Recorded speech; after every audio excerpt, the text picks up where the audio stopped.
You ever read a golf magazine and think, who the hell writes this? People who've never actually hit a golf ball? Every issue is the same reheated casserole of tour secrets that sounds like they were translated from Sanskrit by a guy who's never broken 90. Half the tips contradict each other so bad you need Indiana Jones, a map, and a PhD in biomechanics just to find your backswing. And don't even get me started on those top 100 coach lists. It's the most awkward group high fives in sports. You know the one, two golfers trying to celebrate, miss completely, stare at their hands and pretend it didn't happen. That's the relationship between the magazines and the coaches. One whiffs, the other one acts like it's connected, and both walk away pretending it was pure magic.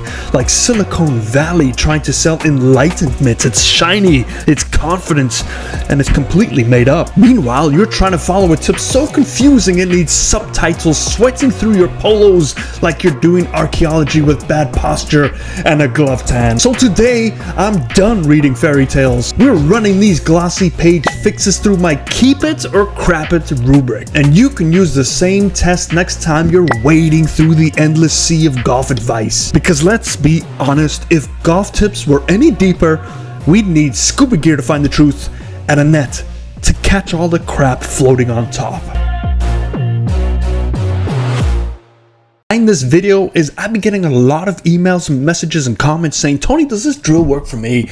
How does this drill look? Is this drill good? Well, unfortunately, I cannot tell you because I don't know your swing's cause and effect, and I don't know what you need to work on. So to help you guys out, this is the next best thing. Here is our Keep It or Crap It golf tip rubric, and it's basically 7 quick questions that'll take you down this and will give you a point system, and it'll say, yes, it's a keeper, or try it, maybe not, or just toss it in the trash.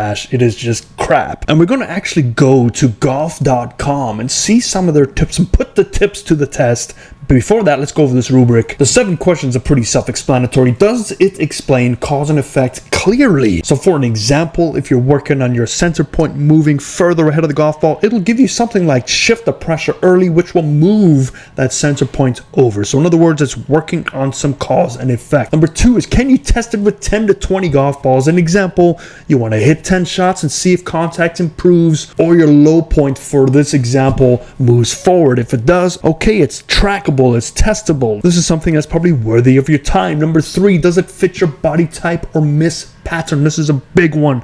Example, for slicers who swing over the top, it's not ideal for players who hook. That should be something in the verbiage. So if you look at a tip and it has nothing to do with ball flights, it's just a random tip, chuck it in the trash. Don't even go through steps 4 through 7. Toss that thing away. Number 4, is it simple and specific enough to feel instantly? Example, pressure into the lead foot earlier instead of vague terms like activate your kinetic chain. You want words that speak to you, that can help you transfer what is said to what needs to be done and also your feel. Which takes us to number 5. Does it include a clear drill or feel to train it? In other words, placing a towel under your trail arm during a half swing. This is a clear drill. A feel drill is something like, I need you to feel your weight moving to your back left heel, which will kind of give you the same sort of place because things are moving this way. Obviously, feel isn't real, and we see many of these gurus teaching feel swings, which is why it's so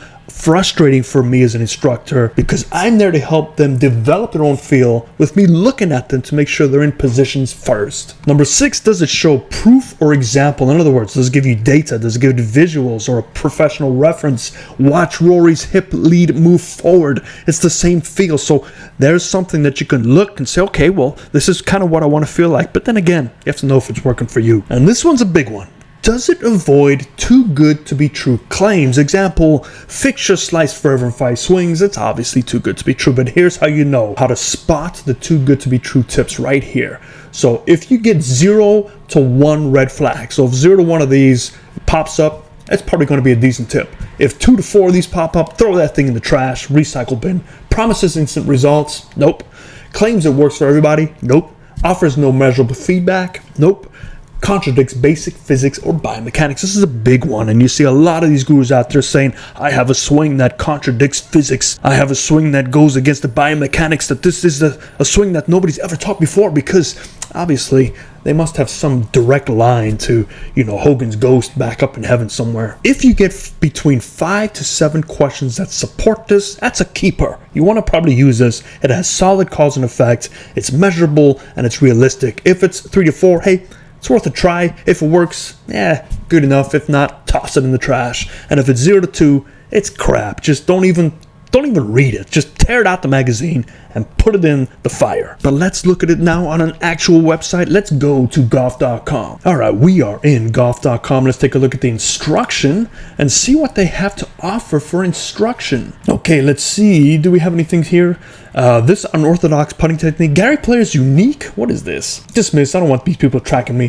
What is this? This content is available only to Inside Golf members. What? Free stuff worth No, it's not 140, it's 165. Ad-free experience. Well, how much is this? Join now. Let me just see how much this is to get all these beautiful tips. Let's make something up. Take my money at gmail.com. Password, rip off tips. Confirm password, rip off tips. That password must contain at least number. Rip off tips 72. Passwords don't match. And one capital letter. Man, rip off tips 72. Rip off tips 72. One special character. Man, this is impossible. Cookie Monster. Address line 1234 Sesame Street. We'll say it's in California. Beverly Hills 90210. Just like that TV show. Name on credit. It doesn't even show me what I'm paying for, so I don't even know how much this is. I just need to move my head. It's $39.99 a year. So for $39.99 a year, you get unlimited tips, and you don't even know if they work for you. But let's just go back. All right, let's see. Is there any free tips we can have? Top 100. Okay, this one looks really good. Let's move my head there. Unleash longer drives by mastering this one key move. Ooh, I love these one key move tips. One key for hitting longer drives is getting an optimal angle of attack with the big stick. While your angle of attack will be negative for most clubs, when it comes to the driver, you want to be hitting more up on the ball. So in other words, just less down, because when I hear more up, I'm thinking, okay, I need like a +1 to +4 launch angle. That's really hard to do. And right here it says, look, most PGA Tour pros have an average of attack of about +1, and LPGA is closer to 4. The reason for the discrepancy is that the LPGA pros are swinging slower, so they need to hit up on the ball more to generate that's not the reason. And the real reason is because they have a lot more body rotation, because they lack upper body strength. Okay, to guard against this, you need to copy the key move that pros use to hit up on the ball. Let's see. Skip to the 5-minute mark. Okay, we're here talking about angle of attack. Now, this is a big one because, so let me explain what the best players in the world do to hit up on the golf ball. What they do is they actually get to the top of their backswing. They have a little bit of a bump, a little bit of movement, so that they get their force or their pressure into that lead foot. Then they push against the ground. And when they push against the ground, it creates rotation. And a lot of times you'll see this lead shoulder, it moves away from the chin, which gets the club down in front of me. And then as they push, you'll see the lead shoulder working up and back, and the grip end of the club working up and in, which gets the club head to work around. This is the correct way to try and hit up on the ball. To use the lead leg and push yourself. Because if you do that, you'll use the force of the ground to drive the club back out in front of you. If, however, we stay on the back foot and try and hit up on the ball, that's when you'll use your wrists and you'll actually hit it worse. So always remember, the easy button is, let's just move the ball forward, or tee it a little bit higher and go in little increments, and that will help you start to hit up on the ball, and you may see a difference in your flight.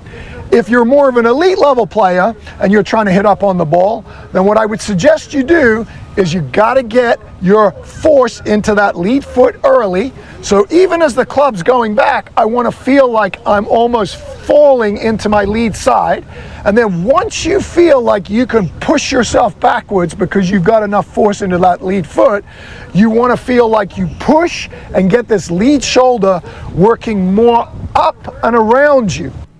Brother, The people that are looking at this are not elite players. They can already do it. The ones that are doing it are 70 years old. They can barely get out of bed. What are you talking about? So let's put this through the test real quick. Does it explain cause and effects clearly? Yeah, he does explain it. I wouldn't say it's clear. I'd say it's very confusing, but there is some cause and effect explanation. So, we're going to let that pass. Yes. Can you test it with 10 to 20 balls? I think you can test it. So yes. Does it fit your body type or wrist pattern? For slices, yeah, he kind of said that it's to help you get more up on the ball, but there was no mention of ball position other than the quick fix to move it ahead to help you hit up on the ball. But I'm going to give that a no. Is it simple and specific enough to feel? I'm going to say no. Does it include a clear drill or field to train it? Yeah, I'll give it that. So that's a 3. Does it show proof or example, data, visuals, or pro reference? Well, he did reference some of the best in the world of what they do. So I'm going to say yes. So we have 4 yeses, I believe. And does it avoid too good to be true claims? Yeah, he doesn't really claim that much. So it's right on the edge. I mean, that first one is like a half a point. So it's like 4.5. So I'd say it's between a yes, give it a try, to yes, keep it, depending on if this works for you. But it's definitely not crap. So I hope that helped you. Follow this rubric. It's pretty simple. You can apply it to any tip you see, even a YouTube video, even my videos. You might come back and say, Tony, you scored a 2 on my rubric. You're crap. And that's okay. It's all about education here. Hope that helps you. I'll see you next time. Let me know what you want in the next video. I'll try and make it happen. Ferris agrees. A huge thank you to these incredible supporters on the screen and to you watching this video. Your support helps us bring our golf curriculum to low-income children around the world at no cost to them, just like our location in Cape Flat, South Africa, in partnership with the Hillard program. Please like, share, and consider subscribing. Together, we can give the gift of golf to kids who need it the most.